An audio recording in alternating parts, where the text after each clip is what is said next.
ನಮಸ್ಕಾರ. ಉತ್ತರ ಕರ್ನಾಟಕ ನ್ಯೂಸ್ನ ಬೀದರ್ ನ್ಯೂಸ್ ರೌಂಡಪ್ಗೆ ಸ್ವಾಗತ. ನಾನು ಹನುಮಂತ್ ದೇಶಮುಖ್. ಬನ್ನಿ ಕ್ವಿಕ್ ಆಗಿ ನೋಡೋಣ ಬೀದರ್ ಜಿಲ್ಲೆ ಮತ್ತು ಜಿಲ್ಲೆಗೆ ಸಂಬಂಧಪಟ್ಟಂತ ಇಂದಿನ ಪ್ರಮುಖ ಸುದ್ದಿಗಳು.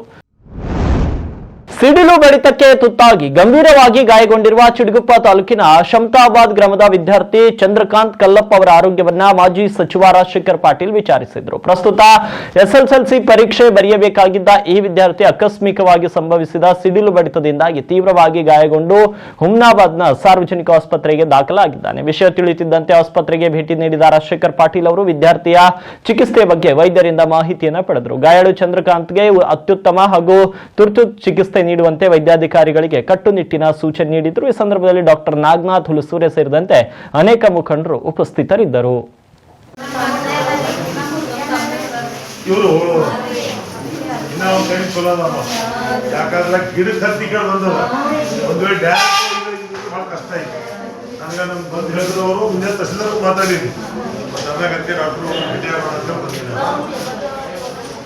ಅದನ್ನೇ ಅಲ್ಲ ಅಂತ ಎಕ್ಸಾಮ್ ಇದ್ದವ್ರು ಪಾಪ ಆಗಿದೆ ಹುಷಾನ ಅದು ಎಕ್ಸಾಮ್ ಬೇರೆ ಒಳಗೆ ಬರ್ತಾವ. ಆಯಿತು, ಧೈರ್ಯ ಮಾಡಿ ವಿಚಾರ ಮಾಡ್ತಾರೆ. ಅದಕ್ಕೆ ರಿಪೋರ್ಟ್ ಕಳಿಸಬೇಕಲ್ಲ ಅಪ್ಡೇಟ್ಸ್ ಕಾಲೇಜಿಗೆ ಹೋಗೋದು ಗಾಡಿ ಮುಗಿಸು. ಗಾಡಿ ದಿನ ಎಷ್ಟು ಮಂದಿ ಮಾಡ್ತಾ ಇದ್ದೀರಿ ಅಂತ ಹೇಳ್ತಿದ್ರು. ಯಾಕೆ ಲೈಸೆನ್ಸು ಸಿಕ್ಸ್ ಸೈಕ್ಲಿಂಗ್ ಗೊತ್ತು. ಹೇಗೆ ಸೈಕ್ಲಿಂಗ್ ಇದ್ರೆ ಹಾಂ ಇಲ್ಲ 6 ಮತ್ತು 6 ಕಿಲೋಮೀಟರ್ ನೀವು ಊರೇವ ಟೋಟಲ್ ಪೇಷಂಟಿಗೆ ಸಂಬಂಧ. ಪದ್ಮಶ್ರೀ ಪ್ರಶಸ್ತಿ ಪುರಸ್ಕೃತ ಮಂದಕೃಷ್ಣ ಮಾದಿಗ ಅವರ ವಿರುದ್ಧ ಅವಹೇಳನಕಾರಿ ಮತ್ತು ತುಚ್ಛ ಪದಗಳನ್ನು ಬಳಸಿದ ಆರೋಪದಡಿ ವಕೀಲ ಪ್ರಮೋದ್ ಕುಮಾರ್ ಶಿಂದೆ ವಿರುದ್ಧ ಕಾನೂನು ಕ್ರಮಕ್ಕೆ ಆಗ್ರಹ ಕೇಳಿ ಬಂದಿದೆ. ಇತ್ತೀಚೆಗೆ ನಡೆದ ಪ್ರತಿಭಟನೆಯಲ್ಲಿ ಮಂದಕೃಷ್ಣ ಮಾದಿಗ ಅವರನ್ನ ನಪುಷಕ ಎಂದು ಕರೆದು ಕಂಡಲ್ಲಿ ಬೂಟಿನಿಂದ ಹೊಡೆಯಬೇಕು ಎಂದು ಪ್ರಮೋದ್ ಕುಮಾರ್ ಹೇಳಿಕೆ ನೀಡಿದ್ರು. ಈ ಹೇಳಿಕೆಯು ಮಾದಿಗ ಸಮುದಾಯದ ಗೌರವಕ್ಕೆ ಧಕ್ಕೆ ತಂದಿದೆ ಅಂತ ಮಾದಿಗ ವೆಲ್ಫೇರ್ ಅಸೋಸಿಯೇಷನ್ ಆಕ್ರೋಶ ವ್ಯಕ್ತಪಡಿಸಿದೆ. ಕೂಡಲೇ ಎಫ್ಐಆರ್ ದಾಖಲಿಸಿ ಆರೋಪಿಯನ್ನು ಬಂಧಿಸಬೇಕು ಅಂತ ಸಮುದಾಯದ ಮುಖಂಡರು ಪೊಲೀಸ್ ಇಲಾಖೆಗೆ ಮನವಿ ಸಲ್ಲಿಸಿದ್ದಾರೆ. ಒಂದು ವೇಳೆ ಕ್ರಮ ಕೈಗೊಳ್ಳದಿದ್ದರೆ ಪೊಲೀಸ್ ಠಾಣೆಯ ಮುಂದೆ ಬೃಹತ್ ಸತ್ಯಾಗ್ರಹ ನಡೆಸುವುದಾಗಿ ಎಚ್ಚರಿಕೆಯನ್ನ ನೀಡಿದ್ದಾರೆ. ये पोस्टमैन को क्यों गालियां दे रहे? सरकार हमको अन्याय कर रही है, तो हम सरकार के विरुद्ध जाना चाहिए. मेरे साथियों, आज बीदर में जो मादिग समाज है वो क्रिश्चियन में कन्वर्ट हुए हैं. आज क्रिश्चियन में 2,72,712 लोग क्रिश्चियन में कन्वर्ट हुए हैं. वो कौन से जाति से कन्वर्ट हुए हैं? वो सरकार ने उनको छानबीन कही है? नहीं कहा है. इसलिए मैं आपको अनुरोध करता हूं, सरकार जो मादिग समाज है 100 में 180% लोग क्रिश्चियन से कन्वर्ट हुए हैं, वो लोग कौन है? छानबीन करके कमेटी बिठा के उसको ऊपर सही निर्णय लेना और हमारे समाज को न्याय देने का काम ये सरकार करना है.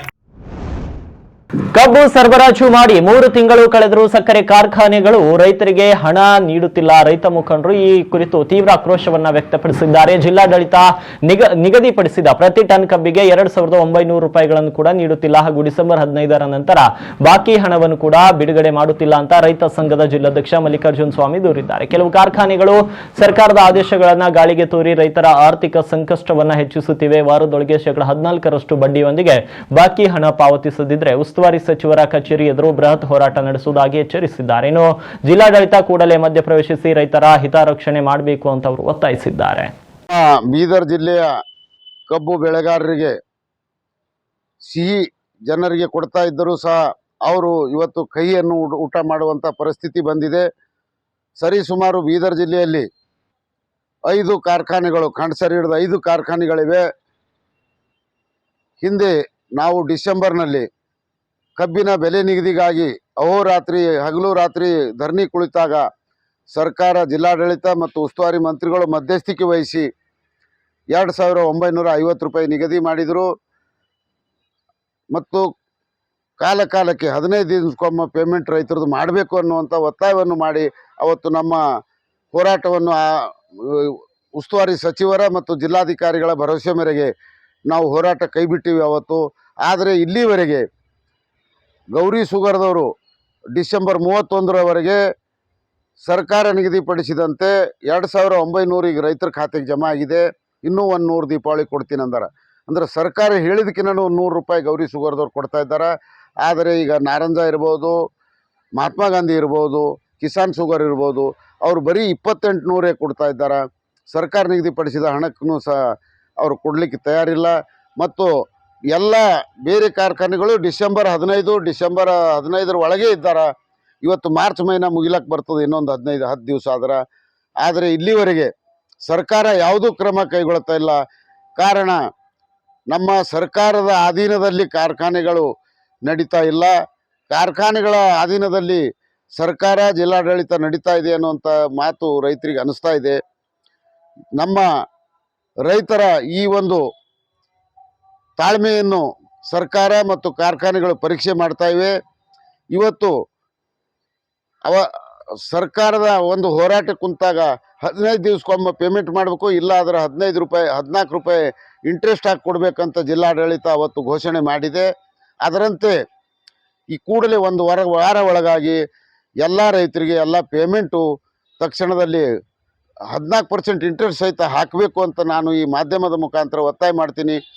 ಒಂದು ವೇಳೆ ಕಾರ್ಖಾನೆಗಳು ಒಂದು ವಾರದೊಳಗೆ ಪೇಮೆಂಟ್ ಮಾಡದೇ ಇದ್ದಲ್ಲಿ ಮತ್ತೆ ನಾವು ಜಿಲ್ಲಾ ಉಸ್ತುವಾರಿ ಸಚಿವರ ಕಚೇರಿ ಹಾಗೂ ಜಿಲ್ಲಾಧಿಕಾರಿ ಕಚೇರಿ ಮುಂದೆ ಅಮರಣಾಂತರ ಉಪವಾಸ ಮಾಡಬೇಕಾಗ್ತದೆ. ರೈತರು ದನ ಕರುಗಳ ಜೊತೆಗೆ ಟ್ರ್ಯಾಕ್ಟರ್ಗಳ ಜೊತೆಗೆ ಈ ಸಾರಿ ಹೋರಾಟ ಮಾಡಬೇಕಾಗ್ತದೆ. ಕೂಡಲೇ ಜಿಲ್ಲಾಧಿಕಾರಿಗಳು, ಉಸ್ತುವಾರಿ ಸಚಿವರು ಕಾರ್ಖಾನೆಗೆ ನಿರ್ದೇಶನ ಕೊಟ್ಟು ರೈತರಿಗೆ ಏನು 2900 ಕಾರ್ಖಾನೆಯಿಂದ ಕೊಡಿಸ್ತೀನಿ ಅಂತ ವಚನ ಕೊಟ್ಟರೆ ಕೊಡಿಸಲೇಬೇಕು. ಮತ್ತು ಸರ್ಕಾರ ಬೆಳಗಾವಿ ಅಧಿವೇಶನದಲ್ಲಿ ಹೇಳಿದ್ದಾರೆ 50 ರೂಪಾಯಿ ಏನು ರೈತರಿಗೆ ನಾವು ಸರ್ಕಾರದಿಂದ ಸಹಾಯಧನ ಕೊಡ್ತಾ ಇದ್ದೀವಿ, ಈಗಾಗಲೇ ರಿಲೀಸ್ ಆಗಿದೆ ಅಂದಾರೆ. ಆದರೂ ಇನ್ನೂ ಯಾವ ರೈತರಿಗೆ ಪೇಮೆಂಟ್ ಬಂದಿಲ್ಲ. ಈಗ ಯುಗಾದಿ ಬಂತು, ಪ್ರತಿಯೊಬ್ಬ ರೈತರು ನೌಕರಿ ಮನುಷ್ಯ ಇಟ್ಕೋಬೇಕು. ಕೆಲವು ಜನರು ಹೊಲ ಲವಣಿ ಮಾಡ್ತಾರೆ, ಹೊಸದು ಎಲ್ಲ ಉಳಿಮೆ ರೈತರದೆಲ್ಲ ಈಗಿಂದ ಕೃಷಿ ಚಟುವಟಿಕೆ ಕುಂಠಿತ ಆಗ್ತಾ ಇದೆ. ಅದಕ್ಕಾಗಿ ಕೂಡಲೇ ಇವತ್ತು ಖಾತದ ಕಬ್ಬಿಗೆ ಏನು ಕಬ್ಬು ಹೋಗ್ಯದ ಖಾತೆ ಹಾಕಬೇಕು, ನೀರು ಅದಕ್ಕೆ ಕಳೆ ತೆಗಿಬೇಕು. ಭಾಳಷ್ಟು ಸಂಕಷ್ಟದಲ್ಲಿ ರೈತರು ಸಾಲಗಾರ ಮನೆಗೆ ಹೋಗ್ಬೇಕಾಗ್ತದ. ಇದನ್ನು ಪರಿಸ್ಥಿತಿಯನ್ನು ಅರ್ಥ ಮಾಡ್ಕೊಳ್ಬೇಕು. ಇಲ್ಲದಿದ್ದರೆ ಮುಂದಿನ ಆಗು ಹೋಗುಗಳಿಗೆ ಕಾರ್ಖಾನೆನೇ ಜವಾಬ್ದಾರ ಆಗಬೇಕಾಗ್ತದಂತ ಈ ಮುಖಾಂತರ ಎಚ್ಚರಿಕೆಯನ್ನು ಕೊಡ್ಲಿಕ್ಕೆ ಇಚ್ಛೆ ಪಡ್ತೀನಿ. ಮಲ್ಲಿಕಾರ್ಜುನ ಸ್ವಾಮಿ, ರೈತ ಸಂಘ ಜಿಲ್ಲಾಧ್ಯಕ್ಷ, ಬೀದರ್. ಯುಗಾದಿ ಹಬ್ಬದ ಅಮಾವಾಸ್ಯೆಯ ಅಂಗವಾಗಿ ಹುಮ್ನಾಬಾದ್ ಪಟ್ಟಣದ ಪ್ರಸಿದ್ಧ ಶ್ರೀ ವೀರಭದ್ರೇಶ್ವರ ದೇವಸ್ಥಾನದಲ್ಲಿ ಮಾಜಿ ಸಚಿವ ರಾಜಶೇಖರ್ ಪಾಟೀಲ್ ಅವರ ಕುಟುಂಬದ ವತಿಯಿಂದ ವಿಶೇಷ ಪೂಜಾ ಹಾಗೂ ಅನ್ನದಾಸೋಹ ಕಾರ್ಯಕ್ರಮ ಜರುಗಿತು. ರಾಜಶೇಖರ್ ಪಾಟೀಲ್ ಅವರು ಕುಟುಂಬ ಸಮೇತರಾಗಿ ದೇವಸ್ಥಾನಕ್ಕೆ ಭೇಟಿ ನೀಡಿ ಪೂಜ್ಯ ಶ್ರೀ ವೀರ ರೇಣುಕಾ ಗಂಗಾಧರ್ ಶಿವಾಚಾರ್ಯರ ಆಶೀರ್ವಾದವನ್ನು ಪಡೆದರು. ಇನ್ನು ದೇವಸ್ಥಾನಕ್ಕೆ ಆಗಮಿಸಿದ ನೂರಾರು ಭಕ್ತಾದಿಗಳಿಗೆ ಪಾಟೀಲ್ ಕುಟುಂಬದವರು ಸ್ವತಃ ಪ್ರಸಾದವನ್ನು ಬಡಿಸುವ ಮೂಲಕ ಗಮನ ಸೆಳೆದರು. ಪ್ರತಿ ವರ್ಷದಂತೆ ಈ ಬಾರಿಯೂ ಕೂಡ ವ್ಯವಸ್ಥಿತವಾಗಿ ಅನ್ನದಾಸೋಹವನ್ನು ಆಯೋಜಿಸಲಾಗಿತ್ತು. ಇನ್ನು ಈ ಸಂದರ್ಭದಲ್ಲಿ ವಿಧಾನ ಪರಿಷತ್ ಸದಸ್ಯ ಚಂದ್ರಶೇಖರ್ ಪಾಟೀಲ್ ಸೇರಿದಂತೆ ಕುಟುಂಬದ ಹಿರಿಯರು ಮತ್ತು ಆಪ್ತರು ಉಪಸ್ಥಿತರಿದ್ದು ಭಕ್ತಿ ಭಾವವನ್ನು ಸಲ್ಲಿಸಿದರು. ಶ್ರೀ ವೀರಭದ್ರೇಶ್ವರ ದೇವಸ್ಥಾನದಲ್ಲಿ ಪ್ರತಿ ಅಮಾವಾಸ್ಯೆಗೆ ಹಿಂದೆ ಇರ್ತಕ್ಕಂಥ ಆಡಳಿತ ಮಂಡಳಿಯ ಅಧ್ಯಕ್ಷರು, ಗೌರವಾನ್ವಿತ ಸದಸ್ಯರೆಲ್ಲರೂ ಸೇರಿ ಪ್ರತಿಯೊಂದು ಅಮಾವಾಸ್ಯೆಗೆ ಒಬ್ಬರೊಬ್ಬರಿಂದ ಬಂದಂಥ ಭಕ್ತಾದಿಗಳಿಗೆ ಪ್ರಸಾದ ವ್ಯವಸ್ಥೆ ಆಗಬೇಕು ಅಂತ ಹೇಳಿದಾಗ ಪ್ರತಿಯೊಂದು ಅಮಾವಾಸ್ಯೆಗೆ ಇವತ್ತು ಹುಮ್ನಾಬಾದಲ್ಲಿ ಇರ್ತಕ್ಕಂಥ ಭಾಳಷ್ಟು ಜನ ಒಂದೊಂದು ಅಮಾವಾಸ್ಯೆಗೆ ಒಬ್ಬರೊಬ್ಬರು ಪರಿವಾರದಿಂದ ಈ ಒಂದು ಪ್ರಸಾದ ವ್ಯವಸ್ಥೆ ಮಾಡಲಾಗಿದೆ. ಈಗಾಗಲೇ ಪ್ರಾರಂಭವಾಗಿ 3 ವರ್ಷ ಆಗಿದೆ. ಇವತ್ತು ಮತ್ತೆ ಬಸವರಾಜ ಪಾಟೀಲ್ ಪರಿವಾರ ವತಿಯಿಂದ ಮತ್ತು 3ನೇ ಸಲ ಈ ವರ್ಷ ಪ್ರಾರಂಭ ಆಗಿದೆ. ನಾನು ಕೂಡ ಇಲ್ಲಿ ಬಂದು ಪ್ರಸಾದ ಎಲ್ಲ ಬಂದಂಥ ಭಕ್ತಾದಿಗಳಿಗೆ ಪ್ರಸಾದ ಮಾಡ್ತಕ್ಕಂಥ ವ್ಯವಸ್ಥೆ ಮಾಡಿ ನಮ್ಮ ಪೂರ್ತಿ ಪರಿವಾರದವರೆಲ್ಲರೂ ಕೂಡ ಬಂದು ನಾವು ಕೂಡ ವೀರಭದ್ರೇಶ್ವರ ಒಂದು ದರ್ಶನ ಪಡೆದುಕೊಂಡು ಪ್ರಸಾದ ಕೂಡ ಇಲ್ಲೇ ಸ್ವೀಕಾರ ಮಾಡ್ತಕ್ಕಂಥ ವ್ಯವಸ್ಥೆ ಮಾಡಿದ್ವಿ. ಇದು ಎಲ್ಲಿಂದ ಪ್ರಾರಂಭ ಆಗಿದೆ, ಶ್ರೀ ಗಂಗಾಧರ ಶಿವಾಚಾರ್ಯರು ಅವರ ಆದೇಶದ ಮೇರೆಗೆ ಏನು ನಡೀತಾ ಇದೆ. ಇದು ಭಾಳ ಅನ್ನದಾಸೋಹ, ಭಾಳ ಪವಿತ್ರವಾದಂಥದ್ದು. ಅಮಾವಾಸ್ಯೆಗೆ ಸುಮಾರು 2000 ರಿಂದ 3000 ಭಕ್ತಾದಿಗಳು ಅನೇಕ ಕ್ಷೇತ್ರಗಳಿಂದ ಈ ಒಂದು ವೀರಭದ್ರನ ದರ್ಶನಕ್ಕೋಸ್ಕರ ಬರ್ತಾರೆ. ಅವರಿಗೆಲ್ಲರಿಗೂ ಕೂಡ ಒಂದು ಪ್ರಸಾದ ವ್ಯವಸ್ಥೆ ಆಗಬೇಕು ಬಂದಂಥ ಭಕ್ತಾದಿಗಳು. ಆ ಉದ್ದೇಶದಿಂದ ಇವತ್ತೆಲ್ಲ ನಮ್ಮ ದೇವಸ್ಥಾನ ಕಮಿಟಿಗಳು ಮತ್ತು ಶ್ರೀಗಳ ಒಂದು ಆಶೀರ್ವಾದದಿಂದ ಇದೆಲ್ಲ ನಡೀತಾ ಇದೆ. ಇವತ್ತು ತಾವು ಕೂಡ ನೋಡ್ತಾ ಇದ್ರಿ, ಬೆಳಗ್ಗೆ 10 ಗಂಟೆಗೆ ಪ್ರಾರಂಭ ಮಾಡಿದ್ದಾರೆ. ಇದು ಸಾಯಂಕಾಲವರೆಗೆ ಇದೊಂದು ಪ್ರಸಾದ ಬಂದಂಥ ಎಲ್ಲ ಭಕ್ತಾದಿಗಳಿಗೆ ಸಿಗ್ತಕ್ಕಂಥ ವ್ಯವಸ್ಥೆ ಮಾಡಿ. ವೀರಶೈವ ಲಿಂಗಾಯತ ಮಹಾಸಭೆಯ ಅಧ್ಯಕ್ಷರಾಗಿ ಆಯ್ಕೆಯಾಗಿರುವ ಸಚಿವ ಈಶ್ವರ್ ಖಂಡ್ರೆ ಅವರಿಗೆ ಮಾರ್ಚ್ 22ರಂದು ಬೀದರ್ನಲ್ಲಿ ಅಭಿನಂದನಾ ಸಮಾರಂಭ ಹಮ್ಮಿಕೊಳ್ಳಲಾಗಿದ್ದು, ಇದರ ಅಂಗವಾಗಿ ಭಾಲ್ಕಿಯಲ್ಲಿ ಪೂರ್ವಭಾವಿ ಸಭೆ ನಡೆಯಿತು. ಸಭೆಯ ಸಾನ್ನಿಧ್ಯವನ್ನು ವಹಿಸಿದ ನಾಡೋಜ ಡಾಕ್ಟರ್ ಬಸವಲಿಂಗ ಪಟ್ಟದೇವರು ಮಾತನಾಡಿ, ಮಹಾಸಭೆಯ ಬೆಳವಣಿಗೆಗೆ ಖಂಡ್ರೆ ಕುಟುಂಬದ ಕೊಡುಗೆ ಅಪಾರ ಅಂತ ಸ್ಮರಣಿಸಿದರು. ಪೀಠಾಧಿಪತಿ ಗುರುಬಸವ ಪಟ್ಟದೇವರು ಮಾತನಾಡಿ, ಈಶ್ವರ್ ಖಂಡ್ರೆ ಅವರು ಮಹಾಸಭೆಯ 24ನೇ ಅಧ್ಯಕ್ಷರಾಗಿ ಆಯ್ಕೆಯಾಗಿರುವುದು ಜಿಲ್ಲೆಗೆ ಹೆಮ್ಮೆಯ ವಿಷಯ ಎಂದರು. ಅಲ್ಲದೆ ವಚನ ವಿಶ್ವವಿದ್ಯಾಲಯಕ್ಕೆ ಜಮೀನು ಕೊಡಿಸುವ ಭರವಸೆ ನೀಡಿರುವ ಸಚಿವರ ಶರಣ ತತ್ವದ ಕಳಕಳಿಯನ್ನು ಶ್ಲಾಘಿಸಿದರು. ಸಭೆಯಲ್ಲಿ ಸಮುದಾಯದ ನೂರಾರು ಮುಖಂಡರು ಭಾಗವಹಿಸಿ ಕಾರ್ಯಕ್ರಮದ ಯಶಸ್ವಿಗಾಗಿ ಚರ್ಚಿಸಿದರು.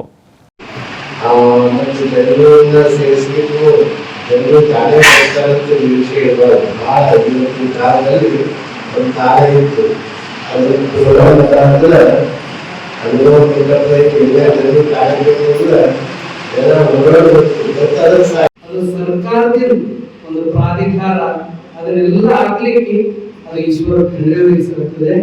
ಅವರು ದೊಡ್ಡ ಕೊಡುಗೆ ಈಶ್ವರ ಅಣ್ಣವರಿಗಿದೆ. ಅವರಿಗೆ ಅಭಿನಂದನಾ ಸಮಾರಂಭದ ಒಂದು ಭಾಲ್ಕಿಗೆ, ಯಾಕಂದ್ರೆ ಈಗ ಆಮಂತ್ರಣ ಪತ್ರಿಕೆ ನೋಡಿದೆ ಎಲ್ಲ ಸೂಚನೆ ಇಲ್ಲಿ ಬಹುತೇಕ ನಮ್ಮದ್ರಾಗ ಏನೇ ಇದ್ರೂ ಕೂಡ ಅಪ್ಪ ಹೇಳಿದಾಗ ನಾವೆಲ್ಲರೂ ಹೊರಗಿನವರು ಬಂದಾಗ ಒಂದು ಆಗ್ಬೇಕು ಅಂತಕ್ಕಂಥ. ಕೊಡಗು ಜಿಲ್ಲೆಯಲ್ಲಿ ಆನೆ ಮಾನವನ ಸಂಘರ್ಷವನ್ನ ತಡೆಗಟ್ಟಲು ಅರಣ್ಯ ಸಚಿವ ಈಶ್ವರ್ ಖಂಡ್ರೆ ಅವರು ಅಧಿಕಾರಿಗಳಿಗೆ ಕಠಿಣ ನಿರ್ದೇಶನವನ್ನ ನೀಡಿದ್ದಾರೆ. ಬೆಂಗಳೂರಿನಲ್ಲಿ ನಡೆದ ಸಭೆಯಲ್ಲಿ ಮಾತನಾಡಿದ ಅವರು, ಕೊಡಗಿನಲ್ಲಿ ಅತಿ ಹೆಚ್ಚು ಜೀವಹಾನಿ ಸಂಭವಿಸುತ್ತಿರುವುದು ಆತಂಕಕಾರಿ ಎಂದರು. ಈಗಾಗಲೇ ನಿರ್ಮಿಸಲಾದ 422 ಕಿಲೋಮೀಟರ್ ಆನೆ ಕಂದಕ ಹಾಗೂ 544 ಕಿಲೋಮೀಟರ್ ಸೌರ ಬೇಲಿಗಳ ದುರಸ್ತಿ ಕಾರ್ಯವನ್ನು 1 ತಿಂಗಳೊಳಗೆ ಪೂರ್ಣಗೊಳಿಸಲು ಆದೇಶಿಸಿದರು. ಆನೆ ಕಾರ್ಯಪಡೆಗಳನ್ನು ಬಲಪಡಿಸುವುದು, ವೈರ್ಲೆಸ್ ನೆಟ್ವರ್ಕ್ ಮೂಲಕ ಜನರಿಗೆ ಮಾಹಿತಿ ನೀಡುವುದು ಮತ್ತು ತೋಟದ ಕಾರ್ಮಿಕರಿಗೆ ವಾಟ್ಸ್ಆಪ್ ಮೂಲಕ ಎಚ್ಚರಿಕೆ ಸಂದೇಶ ರವಾನಿಸಲು ಕ್ರಮ ಕೈಗೊಳ್ಳಬೇಕು ಅಂತ ತಿಳಿಸಿದರು. ಬೇಸಿಗೆಯಲ್ಲಿ ಕಾಡಿನೊಳಗೆ ಪ್ರಾಣಿಗಳಿಗೆ ಆಹಾರ ಮತ್ತು ನೀರಿನ ಕೊರತೆ ಆಗದಂತೆ ಎಚ್ಚರಿಕೆ ವಹಿಸಲು ಸೂಚಿಸಿದರು. 22 ಕಿಲೋಮೀಟರ್ ನಿಮ್ದು ಕಂದಕ ಇದೆ. ಆ ಕಂದಕ ನಿರ್ವಹಣೆ 100% ಅದು ಕರೆಕ್ಟ್ ಆಗಿ ಇರಬೇಕು. ಯಾವುದು ವೀಕ್ ಪಾಯಿಂಟ್ ಎಲ್ಲೂ ಇರಬಾರ್ದು. ಅದಕ್ಕೆ ಏನಾಗಬೇಕಾಗಿದೆ, ವಾರ್ ಫುಟಿಂಗಲ್ಲಿ ನೀವು ಆ್ಯಕ್ಷನ್ ತಗೋಬೇಕಾಗಿದೆ. ನಿಮ್ಮಲ್ಲಿ 544 ಕಿಲೋಮೀಟರ್ ನಿಮ್ಮದು ಟೆಂಟೇಕಲ್ ಫೆನ್ಸಿಂಗ್, ಆ ಟೆಂಟೇಕಲ್ ಸೋಲಾರ್ ಫೆನ್ಸಿಂಗು ಅದು ಆರ್ಡ್ರಲ್ಲಿ ಇರಬೇಕು. ಯಾವುದೇ ರೀತಿಯಲ್ಲಿ personally you must visit all senior officers.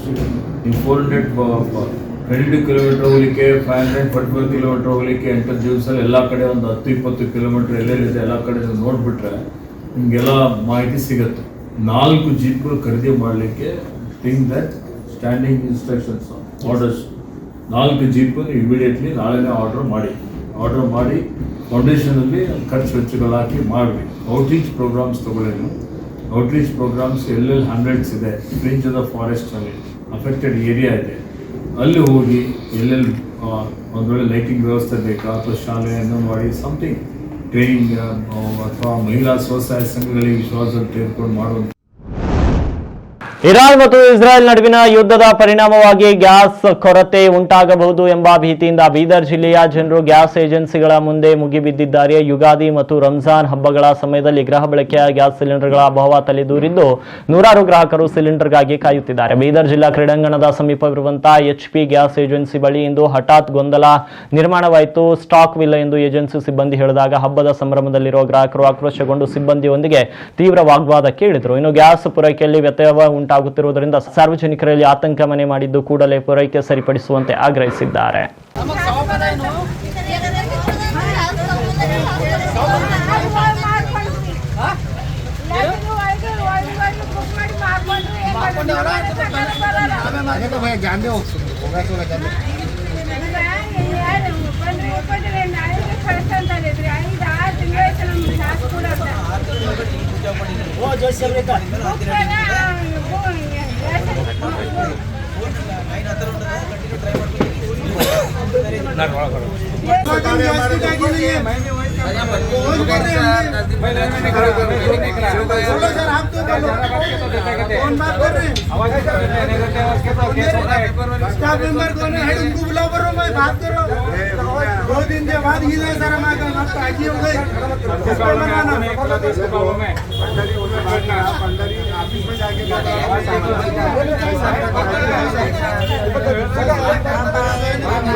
Bidar ಜಿಲ್ಲೆಯಲ್ಲಿ ಕಳೆದ ರಾತ್ರಿ ಬಿರುಗಾಳಿ ಸಹಿತ ಸುರಿದ ಭಾರೀ ಮಳೆಗೆ ಜನಜೀವನ ಅಸ್ತವ್ಯಸ್ತಗೊಂಡಿದ್ದು, ನಗರದ ನೌಬಾದ್ ಸಮೀಪದ ಯಲ್ಲಲಿಂಗ್ ಕಾಲೋನಿಯಲ್ಲಿ ಭಾರೀ ಗಾಳಿಗೆ ಬೃಹತ್ ಮರವೊಂದು ನಿಲ್ಲಿಸಿದ ಕಾರಿನ ಮೇಲೆ ಬಿದ್ದ ಪರಿಣಾಮ ಕಾರು ಸಂಪೂರ್ಣ ಜಖಂಗೊಂಡಿದೆ. ಇದರ ಜೊತೆಗೆ ವಿದ್ಯುತ್ ಕಂಬಗಳು ನೆಲಕ್ಕುರುಳಿದ್ದರಿಂದ ಬಡಾವಣೆಯ ಜನರು ಇಡೀ ರಾತ್ರಿ ಕತ್ತಲಲ್ಲಿ ಕಳೆಯುವಂತಾಯಿತು. ಬಿರುಗಾಳಿಯ ಆರ್ಭಟಕ್ಕೆ ಮರಗಳು ಮತ್ತು ಕಂಬಗಳು ಉರುಳಿದ ಕಾರಣ ಸಂಚಾರಕ್ಕೂ ಅಡಚಣೆ ಉಂಟಾಯಿತು. ಇಂದು ಮುಂಜಾನೆ ಜೆಸ್ಕಾಂ ಸಿಬ್ಬಂದಿ ಸ್ಥಳಕ್ಕೆ ಭೇಟಿ ನೀಡಿ ಬಿದ್ದಿದ್ದ ಕಂಬಗಳನ್ನು ಸರಿಪಡಿಸಿ ವಿದ್ಯುತ್ ಸಂಪರ್ಕವನ್ನು ಪುನರ್ ಸ್ಥಾಪಿಸಿದ್ದಾರೆ. ಮಳೆಯಿಂದಾಗಿ ನಗರದ ತಗ್ಗು ಪ್ರದೇಶಗಳಲ್ಲಿ ನೀರು ನುಗ್ಗಿ ಸಾರ್ವಜನಿಕರು ಹೈರಾಣಾಗಿದ್ದಾರೆ.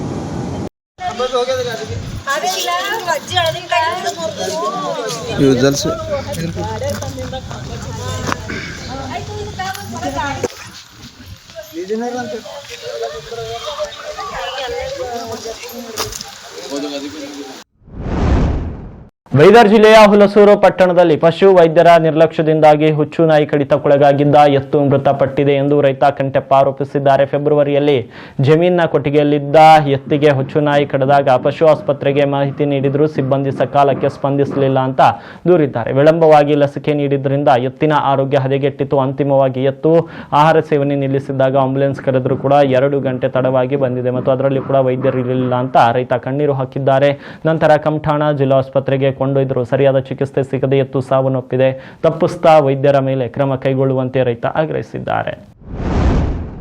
ವಿಧಾನಸಭಾ ಅಧಿವೇಶನದಲ್ಲಿ ಬೀದರ್ ದಕ್ಷಿಣ ಕ್ಷೇತ್ರದ ಶಾಸಕ ಡಾಕ್ಟರ್ ಶೈಲೇಂದ್ರ ಬೆಲ್ದಾಳೆ ಅವರು ತಮ್ಮ ಕ್ಷೇತ್ರದ ಸರ್ಕಾರಿ ಆಸ್ಪತ್ರೆಗಳ ಶೋಚನೀಯ ಸ್ಥಿತಿಯ ಬಗ್ಗೆ ಸರ್ಕಾರದ ಗಮನ ಸೆಳೆದಿದ್ದಾರೆ. ವಿಶೇಷವಾಗಿ ಮನ್ನಾಖೇಳಿ ಮತ್ತು ಮನ್ನಳ್ಳಿ ಗ್ರಾಮಗಳ ಆಸ್ಪತ್ರೆಗಳಲ್ಲಿ ವೈದ್ಯರು ಮತ್ತು ಸಿಬ್ಬಂದಿಗಳ ಕೊರತೆಯಿಂದ ಜನರು ಸೂಕ್ತ ಚಿಕಿತ್ಸೆ ಸಿಗದೆ ಪರದಾಡುತ್ತಿದ್ದಾರೆ ಎಂದು ಕಿಡಿಕಾರಿದರು. ಆಂಬ್ಯುಲೆನ್ಸ್ ಇದ್ರೂ ಚಾಲಕರಿಲ್ಲ, ಅಗತ್ಯ ವೈದ್ಯಕೀಯ ಉಪಕರಣಗಳಿಲ್ಲದೆ ತುರ್ತು ಪರಿಸ್ಥಿತಿಯಲ್ಲಿ ರೋಗಿಗಳನ್ನು ದೂರದ ನಗರಗಳಿಗೆ ಸಾಗಿಸಬೇಕಾದ ಅನಿವಾರ್ಯತೆ ಇದೆ ಅಂತ ವಿವರಿಸಿದರು. ಗ್ರಾಮೀಣ ಭಾಗದ ಜನರಿಗೆ ಗುಣಮಟ್ಟದ ಆರೋಗ್ಯ ಸೇವೆ ಒದಗಿಸುವುದು ಸರ್ಕಾರದ ಕರ್ತವ್ಯವಾಗಿದ್ದು, ಈ ಬಗ್ಗೆ ತಕ್ಷಣ ಕ್ರಮ ಕೈಗೊಂಡು ಖಾಲಿ ಇರುವ ಹುದ್ದೆಗಳನ್ನು ಭರ್ತಿ ಮಾಡಬೇಕೆಂದು ಶಾಸಕರು ಸದನದಲ್ಲಿ ಒತ್ತಾಯಿಸಿದರು. ವೈದ್ಯೋ ನಾರಾಯಣ ಭವ ಅಂತ ಆರೋಗ್ಯವೇ ಭಾಗ್ಯ ಅಂತ ನಾವೆಲ್ಲ ಮಾತಾಡ್ತೀವಿ. ನಮ್ಮ ಸರ್ಕಾರ ಇದ್ದಾಗ ಮನ್ನಳ್ಳಿ PHCಗೆ CSC ಆಗಿ ಪರಿವರ್ತನೆ ಮಾಡಿ 1 ವರ್ಷ ಕೆಳಗಡೆ ಉದ್ಘಾಟನೆ ಮಾಡಿದ್ವಿ ನಾವು. ಅದಾದ್ಮೇಲೆ ಕೂಡ ಇನ್ನೂ ತನ ಒಂದು D ಗ್ರೂಪ್ ನೌಕರರು ಕೂಡ ಅಲ್ಲಿ ನೇಮಕ ಮಾಡಿಲ್ಲ, ಒಬ್ಬ ಡಾಕ್ಟರ್ ಕೂಡ ನೇಮಕ ಆಗಿಲ್ಲ. ಸುಮಾರು 10 ಕೋಟಿ ಸರ್ಕಾರದ ವೆಚ್ಚ ಆ ಒಂದು ಕಟ್ಟಡಕ್ಕೆ ನಿರ್ಮಾಣ ಆಗಿದೆ. ಪೋಸ್ಟ್ಮಾರ್ಟಮ್ ರೂಮ್ ಆಗಿದೆ, ಇನ್ನಿತರ ಎಲ್ಲ ಫರ್ನಿಚರ್ ಬಂದಿದೆ. ಓನ್ಲಿ ಎಕ್ವಿಪ್ಮೆಂಟ್ಸ್ ಬರಬೇಕು, ಅದು 3 ಕೋಟಿ ಹಣ ಹಾಗೇ ಇದೆ. ಇನ್ನು DHO ಕೂಡ ಟೆಂಡರ್ ಮಾಡಿಲ್ಲ. ನಾನು ಸುಮಾರು 8 ಸಲ ನಾನು ಮನವಿ ಮಾಡಿದ್ದೀನಿ. ನಮ್ಮ ಉಸ್ತುವಾರಿ ಸಚಿವರು ಹೇಳಿದ್ರೆ, ಒಂದ್ಸಲ ಮಂತ್ರಿಯವರು ಕೂಡ ಇಲ್ಲೇ ಒಳಗಡೆ ಕೂತಾಗ ಹೇಳಿದ್ದೆ. ಮನ್ನಳ್ಳಿ ಜಿಲ್ಲಾ ಪಂಚಾಯತ್ ಕ್ಷೇತ್ರ ಇದೆ, ಪೂರ್ತಿ ತೆಲಂಗಾಣ ಹತ್ತಿದ ಊರಿದೆ. ಎಲ್ಲ ತೆಲುಗು ಮಾತಾಡೋ ಜನ ಬಹಳಷ್ಟು ಜನ ಇದ್ದಾರೆ. ಬಹಳಷ್ಟು ಜನ OBC ಜನ ಕಡುಬಡವರು ಇರ್ತಾರೆ. ಅಧ್ಯಕ್ಷರೇ ಹರ್ಷಗುಪ್ತ ಅವ್ರು ಇಲ್ಲೇ ಇದ್ದಾರೆ, ಅವ್ರಿಗೆ ಗೊತ್ತು, ಅಲ್ಲಿ DC ಆಗಿ ಕೆಲಸ ಮಾಡಿದ್ದಾರೆ ನಮ್ಮಲ್ಲಿ. ಯಾಕೆ ಅಷ್ಟೊಂದು ಕಡುಬರಿದೆ. ಅಲ್ಲೊಂದು CSC ಮಾಡಿದಗೋಸ್ಕರ ಇನ್ನೂ 1 ವರ್ಷ ಇತ್ತು ನೇಮಕ ಮಾಡಿಲ್ಲ ಅಂದ್ರೆ ಅಲ್ಲಿಂದ DHO ಏನ್ ಮಾಡ್ತಾ ಇದ್ದಾರೆ, ಮೇಲೆ ಏನಾರ ವರದಿ. ಕಳೆದ ಕೆಲ ದಿನಗಳಿಂದ ಬಿಸಿಲಿನ ತಾಪಕ್ಕೆ ತತ್ತರಿಸಿದ ಬೀದರ್ ಜಿಲ್ಲೆಯ ಜನತೆಗೆ ಮಳೆರಾಯ ತಂಪೆರೆದಿದ್ದಾನೆ. ಜಿಲ್ಲೆಯಾದ್ಯಂತ ನಿನ್ನೆ ರಾತ್ರಿ ಏಕಾಏಕಿ ಹವಾಮಾನ ಬದಲಾಗಿ ಆಲಿಕಲ್ಲು ಸಹಿತ ಧಾರಾಕಾರ ಮಳೆ ಸುರಿದಿದೆ. ಬೀದರ್ ನಗರ ಸೇರಿದಂತೆ ಬಸವ ಕಲ್ಯಾಣ, ಹುಮ್ನಾಬಾದ್ ಹಾಗೂ ಚುಟುಗುಪ್ಪ ತಾಲೂಕುಗಳಲ್ಲಿ ಸುಮಾರು ಅರ್ಧ ಗಂಟೆಗೂ ಹೆಚ್ಚು ಕಾಲ ಮಳೆ ಅಬ್ಬರಿಸಿತ್ತು. ನಗರದ ಪ್ರಮುಖ ರಸ್ತೆಗಳಲ್ಲಿ ನೀರು ನಿಂತ ಪರಿಣಾಮ ವಾಹನ ಸವಾರರು ತೀವ್ರ ಸಂಕಷ್ಟ ಎದುರಿಸಿದರು. ಆಲಿಕಲ್ಲು ಮಳೆಯಿಂದಾಗಿ ಕೃಷಿ ಭೂಮಿಗೂ ತುಸು ತಂಪು ಸಿಕ್ಕಿದೆ. ಆದರೂ ತಗ್ಗು ಪ್ರದೇಶಗಳಲ್ಲಿ ನೀರು ನುಗ್ಗಿ ಜನರು ತಾತ್ಕಾಲಿಕ ತೊಂದರೆ ಅನುಭವಿಸಿದರು. ಬಿಸಿಲಿನ ಬೇಗೆಯಿಂದ ಬಳಲುತ್ತಿದ್ದ ಜಿಲ್ಲೆಯ ಜನತೆ ಈಗ ಹಠಾತ್ ಮಳೆ ಒಂದು ಕಡೆ ಸಮಾಧಾನ ನೀಡಿದರೆ ಇನ್ನೊಂದು ಕಡೆ ಸಣ್ಣ ಪುಟ್ಟ ಅವಘಡಗಳಿಗೂ ಕೂಡ ಕಾರಣವಾಯಿತು.